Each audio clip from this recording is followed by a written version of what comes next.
Es una historia larga, pero la voy a hacer corta. Para mí fue muy importante una persona, María Eugenia Londoño, que fue mi primera profesora de piano cuando yo tenía 7 años, vecina, y en ese momento vinculada al movimiento de teología de la liberación de Medellín. Pues como se imaginan, yo tenía 7 añitos, no había piano en mi casa, yo me iba a practicar a la casa de ella. Y ella se volvió una persona de mucha influencia. Ella después estudió etnomusicología en Venezuela, en lo que entonces era el INIDEF, creo, y hoy es el FUNDEF, o al revés, no me acuerdo. Y entonces, pero ya desde ese entonces ella trabajaba con el movimiento indígena NASA, el Consejo Regional Indígena del Cauca. Entonces, a través de ella, digamos, yo viví una experiencia de conocimiento de que no se estudiaba música solo para hacer música, sino que digamos que había mucha posibilidad de vincular música con procesos políticos.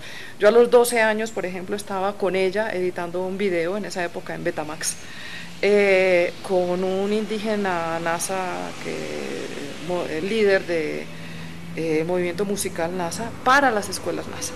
Entonces yo, todas estas cosas que después uno aprendió como la cuestión metodológica dialógica o como una cuestión reflexiva, en realidad las aprendí desde María Eugenia Londoño, y yo también hice parte de los grupos de teología de la liberación de Medellín, sobre todo los grupos de reflexión. Entonces yo siento que ese espacio fue el que me dio a mí un pensamiento crítico. Eh, y en ese sentido yo pensaría que es muy importante hacer una historia distinta de ideologías de la liberación en América Latina, no solo una historia de los grandes pensadores como Enrique Dussel, etcétera, sino una historia desde la gente que trabajó desde la base, armando los grupos de reflexión y produciendo materiales. Ella no es muy reconocida como etnomusicóloga porque los materiales que ella produjo desde un principio fueron materiales para trabajo con los movimientos sociales y por ejemplo, con las escuelas indígenas. Y eso ha sido poco reconocido todavía, inclusive desde, digamos, historias de la decolonialidad.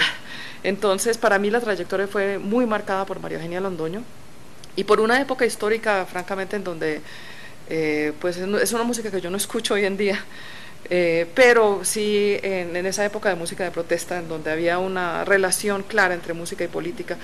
Mis dos padres también fueron profesores universitarios de universidad pública. Entonces todo eso, y había alrededor de mi casa, digamos, todo un espacio reflexivo.